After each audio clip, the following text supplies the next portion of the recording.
It all started when a scruffy servant boy and the young daughter of a noble family secretly fell in love. They were just kids back then, but to them, every stolen moment together felt like magic. But that happiness didn't last long. The girl's family eventually found out about their forbidden love and, furious, they kicked the boy out of the palace where he worked. No goodbyes, no mercy. They dumped him in the middle of a freezing forest during one of the coldest times of the year. He had nothing.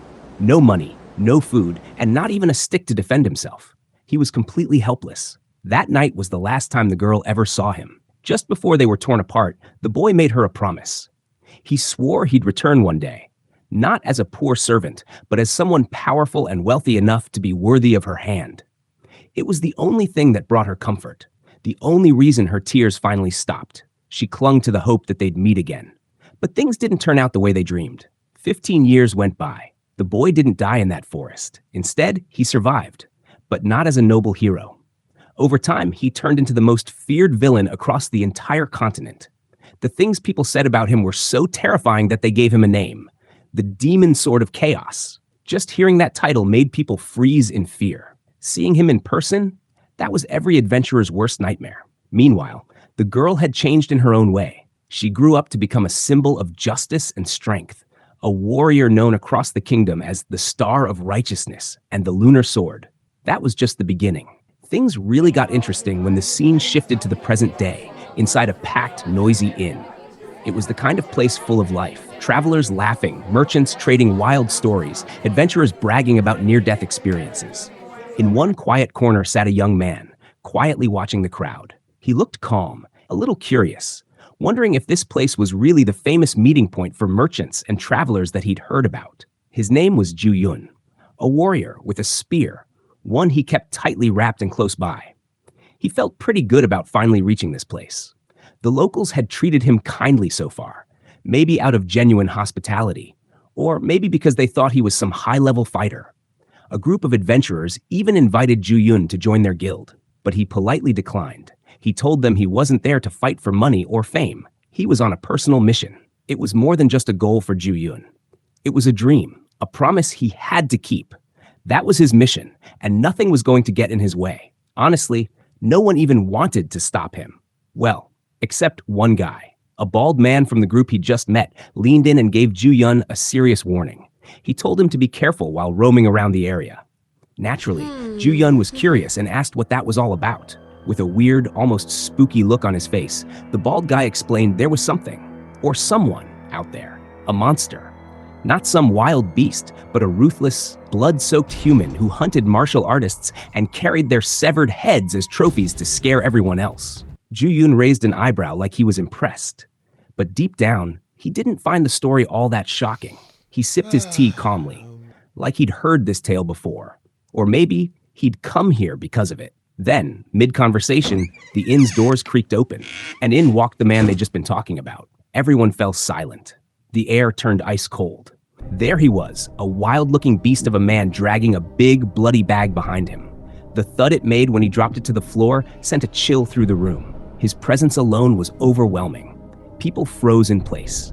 No one moved, except Yuul. He didn't flinch, not even a little. Whether he didn't recognize the guy or just didn't care, no one could tell. The rest of the crowd was whispering under their breath, trying to confirm what their eyes were telling them. Was that really him? The monster from the stories? The man barked at the staff to get the innkeeper, now. But the attendant nervously explained the innkeeper was out on an errand. Trying to stay calm, the guy offered to help with whatever the man needed in the meantime. Being polite, the attendant reached for what he assumed was the man's luggage. He wanted to move it to a quiet room until the innkeeper returned. But the moment his hand touched the bag, he froze. That wasn't luggage. Even so, the poor guy tried to carry it, until the monster grabbed his wrist, stopping him cold. The room went completely silent. Everyone watched, horrified, thinking they were about to witness a murder. With a glare that could pierce through steel, the man growled, "That bag holds my prey. No one touches it but me." The attendant shook like a leaf, barely managing to stammer out an apology. The crowd whispered again, "Yeah, this guy really was as terrifying as the rumors claimed." And just then, the bag twitched. It moved. A weird, muffled noise came from inside. The man turned toward it, his face darkening. In a voice so cold it could freeze blood, he muttered, Sorry for making you suffer. I'll end it now. His hand reached for the bag. And that's when someone stepped in, cutting him off. It was Ju-yun. He didn't just intervene, he challenged the guy, out loud. He stood tall, eyes full of fire, and called for an honor duel. The whole room stopped breathing. Even the bald man from earlier looked like he saw a ghost. Everyone stared at Ju-yun like he'd lost his mind. The monster slowly turned, a fresh scar still bleeding down his cheek. He gave Ju-yun a crooked, mocking grin and said with disdain, "You? Against me?" But Ju-yun didn't back down. He announced, loud and clear, that he had come all this way to confront the true enemy of the martial world, the one behind all the suffering in the region. And yeah, he meant this guy, not anyone else. It sounded almost like a speech a kid would make in a fairy tale, and the wild-looking man laughed. A deep, echoing laugh that felt like it shook the walls. Then he said something that made Ju-yun pause. The man asked, "Why do you believe I'm the greatest enemy of the martial world?" Before Ju-yun could answer, the man waved it off like it didn't matter. With a heavy sigh, the man said that not just Ju-yun, but everyone had misunderstood who he really was. But before he could go further, Ju-yun cut him off, mocked him. He wasn't buying any of it. To him, this was just a weak excuse to avoid a fight. With a loud clang, Ju-yun slammed his spear into the ground and declared again that he came here for one reason, to face him. No excuses. No backing out. The man gave Ju-yun a strange look, somewhere between amused and unreadable. Then he said, "If that's how it is, I accept your challenge, but I need to prepare first." Ju-yun blinked, caught off guard. He narrowed his eyes. "Don't tell me you're thinking of running away." But before the man could respond, the crowd jumped in, yelling at Ju-yun, calling him crazy. They couldn't believe he was accusing this guy, the monster, of being a coward. Because if there was one thing they all agreed on, that man never runs. There was no way a guy like that would run just to avoid facing Ju-yun. In everyone's eyes, this man, ruthless, cold-blooded, and willing to do anything to win, had zero reason to dodge a duel with some random kid. The crowd tried to stop Ju-yun, pleading with him to think twice. They weren't being dramatic. This really did look like a death sentence. But Ju-yun wouldn't budge. He'd made a vow, and not even fear itself could shake his resolve. He wanted to be the greatest. And to do that, he had to defeat the worst, the most feared man alive. Eventually, Ju-yun agreed to give the so-called monster a few minutes to prepare. The man disappeared into a room, and everyone assumed he was getting ready for an epic battle. But nope, that's not what was happening at all. See, that terrifying scar-faced monster? He was Yuul. Yeah, our guy, the servant boy who got thrown out into the cold all those years ago. And Yuul? He wasn't prepping for a fight. He was freaking out, trying to figure out a way to sneak out the back and run for his life. He hadn't come here to cause trouble. He was just trying to sell his prey. And that prey wasn't some badass martial artist. It was a wild boar, a tiny one at that. The truth? Yuul had never hurt anyone. He didn't deserve the title Demon Sword of Chaos. That was just some twisted rumor that had gotten out of control. He couldn't even use his inner power, completely sealed. In martial terms, he was basically E-rank garbage. He knew it. He didn't understand why people couldn't see past his appearance. Just because he looked intense, people assumed he was evil incarnate. Panicking, Yuul scrambled for a way out of this nightmare. Ju-yun had gone completely nuts, charging in like some righteous hero just because Yuul had gently stopped the inattendant from touching his dirty old bag. Yuul didn't want to die, not like this. He still had dreams to chase, promises to keep. And then, as if fate wanted to turn the pressure up even more, she showed up. The girl Yuul had thought about all these years, the one he made that promise to, walked into the same village. She overheard the chaos outside, the shouting, the crowd gathering, and caught wind of the name Demon Sword of Chaos. Her curiosity kicked in. As she got closer, she gently tapped Ju-yun's shoulder. He turned to look and instantly froze. She took off her hood, and just like that, the whole crowd was stunned. Her crimson eyes shimmered, perfectly matching her silver-pink hair. She looked like a warrior goddess. And yeah, her beauty made half the room stop breathing, including Ju-yun. With a calm voice, she asked, "Are you the one planning to fight the Demon Sword of Chaos?" Ju-yun could barely speak, his face bright red. But before he could reply, someone in the crowd shouted in recognition, "It's the Lunar Sword! The disciple of Master Seha!" Ju-yun's mind exploded. Of course! She must have come here for the same reason, to defeat the Demon Sword. Not wanting to miss his moment, Ju-yun quickly declared that they should team up. He said it would be an honor to fight alongside her and take down Yuul. But she wasn't listening to any of that. She didn't care about the duel. She didn't care about Ju-yun. All she cared about was what she just realized. Yuul was here. 15 long years, and she'd finally found him. She couldn't wait another second. But her reaction completely confused Ju-yun. He thought she was impressed by him, by his bravery and boldness. His ego inflated like a hot air balloon. In his head, she wasn't just admiring him, she was basically choosing him to have babies with. He started daydreaming on the spot. Said again, they should fight together, then travel the world as a powerful duo. Maybe even something more. Meanwhile, inside the inn, it was mayhem for Yuul. He was curled up in a corner, still trying to figure out how to escape this mess. And then it hit him. Dueling was illegal. Maybe if he just went and reported this situation, he could avoid the whole thing. As a law-abiding citizen, it was technically his duty, right?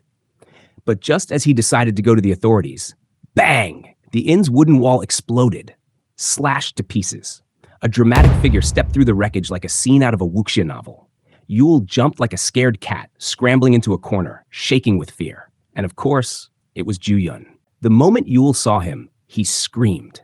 Not just a little yelp, a full-on panicked, I'm gonna die kind of scream. He was convinced it was over, that he was going to die before even getting the chance to marry Seol. Scrambling backward like a crab on ice, Yuul started rambling, throwing out every excuse he could think of. I'm not ready yet, he stammered. This is a private room. You can't just come in without knocking. He was desperate, sweating bullets, praying Ju-yun would back off. But then, mid-panic, someone else walked in. Seol. She stepped into the room, her voice calm but powerful. Finally, I've found you. Yuul froze. He couldn't even speak, his brain short-circuited. Whether it was the shock of seeing the girl he'd been dreaming about for years, or realizing she had been the one behind that dramatic entrance, he just sat there, mouth open. Everything suddenly clicked. That smashed wall? That flying body? That wasn't Ju-yun breaking in. It was Seol. And she'd used Ju-yun's unconscious body to bust through the wall like a battering ram. Why? To make a point. Nobody disrespects the Lunar Sword's precious, long-lost lover. She casually tossed Ju-yun's limp body onto the floor like yesterday's trash, then turned to Yuul with fire in her eyes. Her steps were slow, steady, confident. And with every word, she made it clear. She wasn't the same girl from back then. She told him she'd become one of the strongest martial artists on the continent. She'd fought, trained, and clawed her way to the top, not with her family name, but with her own 2 hands. And now, she had more than enough money, fame, and strength to start a perfect life for both of them. The crowd outside might call him the demon sword of chaos, might think he was cursed or cruel or crazy. But to her, he was still Yuul, the boy she'd loved. None of that scary reputation stuff meant anything to her. Without blinking, Seol looked him right in the eyes and said, "Marry me." She said it loud and clear, boldly declaring that nothing and no one could stop their marriage now. And unlike the wild chaos people outside were expecting, like the earth-shattering clash between 2 legends, the Lunar Sword and the Devil Sword, inside the small resting room, everything was surprisingly calm. Yuul just sat there, looking a little dazed. Honestly, the guy was completely clueless. Even after Sewa brought up their promise, he just stared at her like she was speaking another language. Then out of nowhere, he pointed behind him at a door and said, "You're looking for the Demon Sword of Chaos, right?" He just left. Yeah, he really tried that. But even Yuul realized how dumb that sounded. His face was plastered on wanted posters everywhere. There was no way she'd fall for that cheap trick. Since she didn't respond, Yuul figured he'd better bounce while he still could. He awkwardly got up, started backing toward the door, nervously laughing and mumbling, "Sorry, I got urgent stuff to do. Really busy, you know?" But just as he turned to leave, he felt her hand gently grab his, and he froze. For a second, he thought this was it. She was about to strike. But instead, she did something totally unexpected. She took off his glove. Then she guided his hand, softly placing it on her cheek. The warmth of her skin, that familiar gesture, it hit her like a wave. How he used to show his affection just like that. Even though she was the one guiding it now, just feeling his touch again made her blush, exactly like she used to back then. And in a soft voice, she asked, "Can you call my name again?" That's when something finally clicked in Yuul's head. He blinked, confused, then said slowly, "Wait, are you Seol?" As soon as he said it, memories came flooding back, clear as day. He remembered everything. How back during a famine he was sold into Seol's wealthy family as a servant boy. How he never thought he'd be treated like anything more than a tool. But then she, the youngest daughter of the house, showed him kindness, showed him love, secret love. Now, here she was again, sitting right in front of him, same girl, but so much more grown up. She hadn't just grown up into a stunning woman, she was more beautiful than anyone he'd ever seen. Still, Yuul felt uneasy. The room was quiet, and his heart was racing. Then Seol suddenly asked, "Why aren't you drinking your tea?" Snapping out of it, he quickly picked up the cup, flustered. "Thank you. I'll drink it now, my lady." The second he said that, her expression shifted, cold. She reminded him of the promise they made. He wasn't supposed to call her my lady. He fumbled a bit, corrected himself. Lady Seol? Nope, still not good enough. It felt too distant, too formal, like he was talking to some noble stranger and not the girl he once loved. Yuul hesitated, but then, gathering a little courage, cheeks flushed red, he softly said, "Seol, I'm glad to see you again." That single sentence lit her up. Her face bloomed into a warm, radiant smile, the same cheerful smile he remembered from back then. And she replied, "I'm even happier to see you." For Yuul, that smile hit hard. His heart practically jumped out of his chest, and his mind started running wild. Trying to stay composed, he quickly pointed to her sword and asked, "So, you really became a martial artist, huh?" She nodded, proudly. "Yup, I worked really hard. I'm one of the strongest now." Then she looked straight at him and added, "And everything I've done, it's all been for the person I love." Yuul didn't say anything at first. He still looked kinda lost. But Seol remembered it perfectly. The last time they saw each other, a younger Yuul had shouted with all his heart that one day, he'd become strong and wealthy enough to be worthy of marrying her. He may have forgotten that promise, but the moment she said those words, his jaw dropped. It finally hit him what she really meant. And just like that, everything changed. On the other hand, Seol had it in her head that Yuul, just like her, had never forgotten that promise. She figured he was freaking out now because he realized she remembered it too. Then she started explaining how she even found him in the first place. It was all thanks to the rumors flying around about the so-called Demon Sword of Chaos. Hearing that ridiculous title made Yuul visibly flinch. He already knew where this was going. She was definitely going to grill him about it or tease him to death. But Seol didn't go straight for the kill. Instead, she casually brought up some of the rumors she'd heard. How the Demon Sword of Chaos had a habit of harassing noblewomen, skipping out on bills at restaurants, and just causing chaos wherever he went. And the more she thought about those stories, the more it all started to click. That wild, ridiculous, chaos-loving menace? He was acting exactly like Yuul used to back when he was a servant in her family's house. That's when it hit her. The guy everyone feared was the same boy she once secretly loved. Then, without warning, she grabbed his dirty hand and looked him dead in the eye. And she said, firmly, honestly, that she didn't care what the world thought of him. Didn't matter if people called him cruel, a criminal, even a pervert. She loved him, just as he was. All she wanted was to marry him, and nothing else. Unlike Seol, who was clearly very eager to tie the knot and settle down ASAP, Yuul wasn't even close to being on the same page. Not only was he not interested in getting married, he was scrambling for any excuse to avoid it. And then he found one. He told her there was something big standing in the way, an enormous debt. For once, he wasn't completely lying. See, Yuul had tried to learn martial arts, over and over again. But every master he went to ended up kicking him out after realizing he had zero potential. And none of them gave his money back either. He got scammed, humiliated, and left broke every time. And one day, when he'd hit absolute rock bottom, no money, no options, someone suddenly appeared and offered him cash. But in return, he had to agree to a favor. That part was mostly true. Not the whole story, but enough to pass. Then the scene shifted to the Eternal Bureau Guild. There, a woman walked in, dressed bold as hell, not even bothering with proper undergarments, and introduced herself as one of the guild's top leaders. Her name? Kyung. Yup. She was the one who had bailed Yuul out that day. Instead of making him do something shady, she just gave him the money. Simple as that. And now, Seol had tracked Yuul all the way here after hearing whispers of this arrangement. She was here to face the problem head on. Without holding back, she went straight for Kyung and called her out, demanding to know why she was paying off guys like Yuul and using them like property. Of course, Seol was jumping to conclusions based on what she thought was going on, and from Yuul's half-baked story. Meanwhile, Kyung just looked totally confused, like she'd been dragged into some daytime drama out of nowhere. The truth? Kyung was more like a sugar mommy to Yuul. She'd been taking care of everything: his debt, his rent, his living expenses, without asking much in return, except the occasional use of his spooky demon sword title. Now Yuul was starting to deeply regret dragging her into this mess. Unlike the rest of the world that treated him like garbage, Kyung had genuinely helped him, and now she was getting pulled into this awkward love triangle. The real reason Yuul kept dodging the marriage thing was because he didn't think Seol really saw him. He was terrified she believed he'd become some powerful, noble warrior, worthy of her. But he hadn't. He wasn't. And the idea of them getting married only for her to find out later and flip out, he couldn't handle it. He didn't want to be interrogated, judged, or worse, left behind again.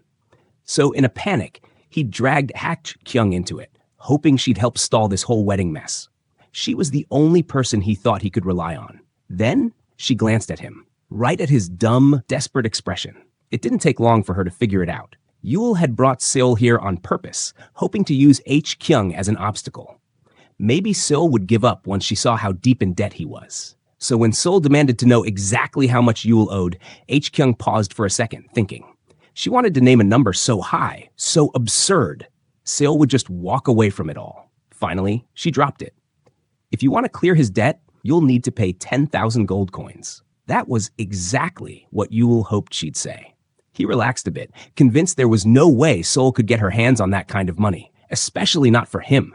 Even if she tried, it'd take ages.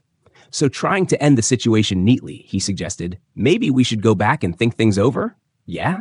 But then, to everyone's shock, Seol pulled out a massive bag. Just like that. No one knew where it came from. Out of her bag, her robes, maybe even out of her ass. But there it was. A full bag of gold coins. Enough to clear his entire debt on the spot. Yuul and Kyung both froze, eyes wide. Like, where the hell did she get all that money? Yuul's master plan completely blown to pieces, and his crushed expression didn't go unnoticed. Seol saw it and misunderstood. She thought he looked ashamed, that she had to pay off his debt. But instead of getting upset, she gently tried to comfort him. She smiled and said, "We're going to be married soon, right? So it's not your money or my money anymore. It's ours." Then she added, softly, honestly, "Nothing is ever a waste when it comes to you." Those words hit Yuul hard, like an arrow straight into his heart, the one that always felt too unworthy to be loved. And suddenly, he wasn't so sure about running anymore. Kyung, on the other hand, was still just standing there, stunned. She stared at the pile of gold coins like she couldn't believe her eyes. It was way more than she had even asked for. But then, as she glanced over at Yuul, she started to realize what was really going on. He was being dragged into a marriage he didn't even want. That's when an idea sparked in her head. If she wanted to make Seol back off, or at least disappoint her enough to reconsider, she was going to have to push things a little further. With a sly glint in her eyes, Kyung slowly got to her feet. Just as Seol and Yuul were about to leave, she suddenly shouted, "Hold on!" Seol turned back, half expecting Kyung to demand even more money. But nope, this wasn't about money anymore. Without warning, stepped up to Yuul and wrapped her arms around him. Tight. It was a full-on hug, bold and totally out of nowhere. Either she was pretending to expose something, or maybe she was revealing a deeper truth about their real relationship. Even Yuul was stunned, just frozen there with this wide-eyed, "What the hell is happening?" look on his face. Seol? She couldn't believe what she was seeing. Ignoring her for the moment, leaned in close and whispered in Yuul's ear, "Don't panic, I'll handle this girl for you." But yeah, that plan backfired fast. Seol wasn't about to let that nonsense slide, not even close. Her response? Instant. First, her glowing sword appeared in her hand, crackling with raw lightning. Then, in the blink of an eye, her entire body lit up with a wild electric aura. She looked furious. She glared at Kyung, voice sharp and straight up threatening. "Step away from Yuul right now, or I'll make him do it by force." In that moment, both and Yuul realized they'd messed up. Bad. They only had two options. Either back off peacefully or face Seol's god-tier wrath. As Seol started walking toward them, was already mentally regretting every choice she'd made in the last 5 minutes. She definitely pushed it too far. Meanwhile, Yuul was just panicking, begging Seol to calm down. He kept shouting that it was all a misunderstanding, not what it looked like. Seol didn't care. She kept walking, energy flaring, eyes locked on the both of them. And it was very clear she wasn't bluffing. She might actually kill them both. In a panic, Yuul blurted out, "Please, calm down, Seol! You're someone really important to me." That one line worked like a charm. It was like someone flipped a switch. Seol paused, the lightning flickered, and her anger slowly faded. Her expression softened. She was calming down. Yuul let out a breath of pure relief. Crisis averted. Barely. But even though the rage was gone, the heartbreak wasn't. Seol looked absolutely crushed, like something in her had just cracked. The person she loved had just embarrassed her in front of someone else, and with a sugar mommy no less. Yuul wanted to explain, wanted to say it meant nothing, that there was no love between him and Kyung. But Seol wasn't in the mood for excuses. She didn't say a word, just turned around and headed straight for the door. Yuul panicked and ran after her, trying to explain, trying to stop her, but she ignored him completely. Didn't even look back. He didn't mean to hurt her. Meanwhile, H looked kinda pleased. She thought everything had gone perfectly. From her point of view, this was the best way to stop the marriage. Yuul clearly didn't want it, and now it was off the table. Mission accomplished. Yuul turned to her, shocked. He didn't yell or accuse her of anything, but the look on his face said it all. He never wanted to hurt Seol. That was never the plan. H just returned to her seat and casually started talking about her life, her experiences as a merchant and a guild leader. Sure, it wasn't the most peaceful outcome, but in her mind, it was effective. The goal was to stop the wedding. And hey, look what happened. Yuul just stood there, stunned. He had come here to get out of the marriage, yeah. But now that it worked, he didn't feel relieved. He just felt guilty. A few minutes later, on the other side of the village, something caught the attention of the locals. They could feel it. The dark presence. That heavy, suffocating aura. The demon sword of chaos was near. At least that's what they thought. In reality, Yuul was just walking alone, completely drowned in regret. He hated how he'd handled things. Hated how it looked like he'd cheated on Seol. The guilt was eating him alive. And with it came memories. Memories from years ago, when he was nothing more than a lowly servant. Back then, Seol had seen something in him. She had treated him like he mattered. She had loved him, even when he was nobody. So why, after everything he'd done to catch up to her, to be worthy, did it still feel like he was falling short? Like no matter how hard he tried, her kindness and his love would always stay just out of reach. That's when he made up his mind.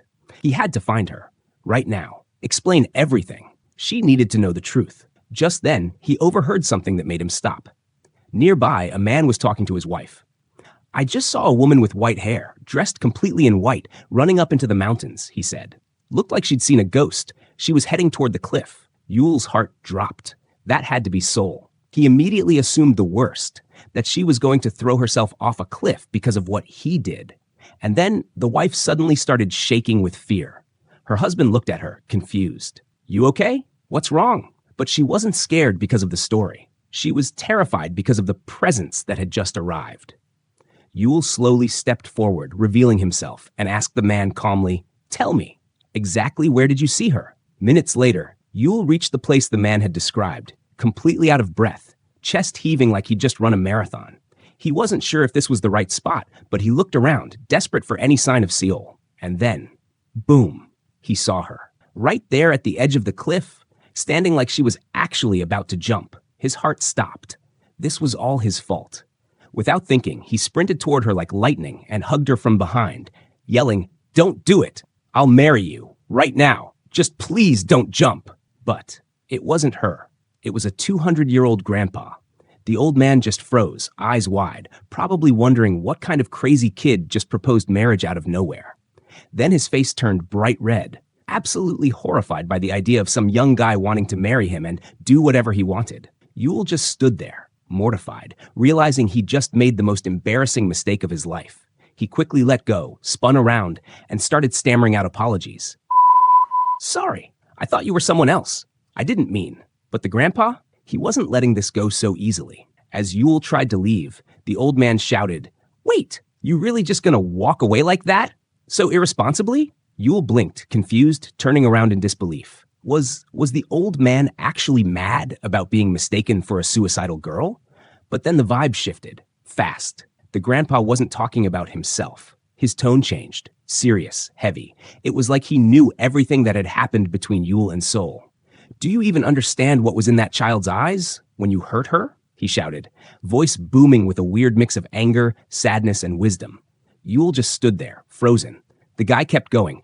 Don't you dare underestimate someone like her. Not her heart, not her feelings. That hit hard. Yuul suddenly felt like the man wasn't just some random old dude. Maybe he was sent from the heavens or something. A divine messenger here to knock some sense into him. Feeling overwhelmed, Yuul turned to thank him and ask for advice. But then he realized the grandpa wasn't talking to him at all. He was shouting at a tree behind him, just yelling at a tree. Yuul's jaw dropped, and that's when the old man's grandkid came running over, clearly annoyed. Grandpa, seriously, why'd you sneak out again without telling me? Yuul was speechless. None of it made sense anymore. And yet, somehow, everything the grandpa said still felt weirdly accurate, like the universe just used a crazy old man to deliver a truth bomb. By the time Yuul made it back down the mountain, the sun was setting, and he felt like he'd just wasted hours chasing shadows. Still, the old man's words wouldn't leave his head. Don't underestimate her feelings. That line played over and over. When Yuul finally got home, head low, heart heavy, he had no idea what he was going to do next. He was so lost in his thoughts, he didn't even notice Seol standing right there in front of him. He only snapped out of it when she softly greeted him. Welcome home. Yuul froze, completely stunned. What? How? When did you get here? Seol just shrugged casually and said, I've been here the whole time. Turns out, after their earlier fight, she had come straight to his place. Actually, she had already figured out where he lived even before they met that morning. Yuul was caught between relief and guilt. He was so glad she was safe. But then he saw her face. She'd clearly been crying. A lot. Seol tried to brush it off, pretend she was fine, but Yuul wasn't buying it. He gently pushed, asking again and again until she finally stopped dodging. He knew she was hurt, and he knew why. So he explained everything, him and Han Kyung, how it was all just a misunderstanding. There was no love between them. Nothing like what Seol thought. But Seol already knew that. She didn't think he'd cheated on her or anything. What really broke her heart was that he'd gone that far just to avoid marrying her. Yuul's chest tightened. She wasn't mad about H hugging him. She was crushed that he'd rather fake a relationship than even consider being with her. That's when the old man's words came flooding back. Yuul looked at her. No lies. No pretending. Just the truth. I can't marry you. The second those words left his mouth, Seol's eyes filled with tears. She looked away, heartbroken, voice barely above a whisper. I'm sorry. I won't bother you again. I'll leave now. She turned to go, but Yuul reached out and placed his hands on her shoulders, stopping her in her tracks. No, that's not it, Seol. She blinked, confused. Was he going to say something sweet? Something to fix it? Nope, Yuul blurted out. I only make 200 yen a month. Seol just stared at him. What? Yeah, he shouted. That's all I make. It's barely enough to feed me, let alone support a wife. That's why I can't marry you. Not because I don't want to, but because I'm broke. Then he pointed around the shabby little house. This place? I only got it because Han Kyung knew a guy. Without her, I'd be sleeping naked in the streets. He didn't hold anything back. All those rumors? Demon Sword of Chaos? All BS. I'm not some mighty warrior. I'm just some average guy people built stories around by mistake. He looked at her, raw and real. No pride. No pretending. Just Yuul, finally being honest. Yuul hadn't even lived up to the promise he once made to himself. But even after all this, after everything he'd messed up, he still didn't want to lose Seol. Not now. Not like this. He looked her straight in the eyes, heart pounding, and asked if she'd give him another shot. Just like back then, when she loved him without conditions or expectations. He swore he'd do whatever it takes, get stronger, get richer, become the kind of man she actually deserved, just like he had promised himself before. Then, without thinking, he pulled her into a tight hug, pressing her into his chest. No words, just that one action to show how serious he really was. Seol froze. She definitely didn't see that coming. It had been, over 15 years since the last time they hugged like this. Yuul was a mess, red in the face, embarrassed beyond belief, but he didn't care. If he ever wanted to officially propose, if he truly wanted a future with her, this was the moment to step up. And, shockingly, it worked. Seol said she'd wait. She told him she'd give him all the time he needed to get his life together, until he was rich and strong enough to truly stand by her side. And then they'd get married. Everything felt like it had fallen into place, but neither of them was ready to let go just yet. Then Yuul did something kind of stupid, something a total perv might pull in a moment like that. He lowered his hand from around her neck and, his hand slid down to her lower back, and a bit too far. He didn't say a word. But the second he realized what he just did, his brain screamed, "Bro, what are you doing?" They weren't even officially a couple yet. He wanted to be bold. Make a move. Show he was serious. But yeah, probably should have waited until they were husband and wife.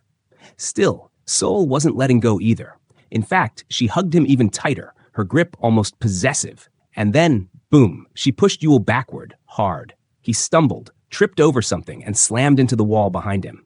Before he could even ask what the heck, Seol got all up in his space. She leaned in real close, too close, and Yuul, still red in the face, felt his brain short-circuiting. He tried to act innocent, nervously babbling, "Wait, hold on, maybe we should slow down." But Seol wasn't backing off, not until she got what she wanted. She climbed up, face now just inches from his. Yuul's breath hitched. And then, whispering right into his ear, she said, "Let's have our wedding ceremony, in front of our future kids." And with that, all hell broke loose. They started play fighting, teasing, rolling around like a couple of hormonal teens, laughing, shouting, whispering things only they could hear. But someone else heard them too.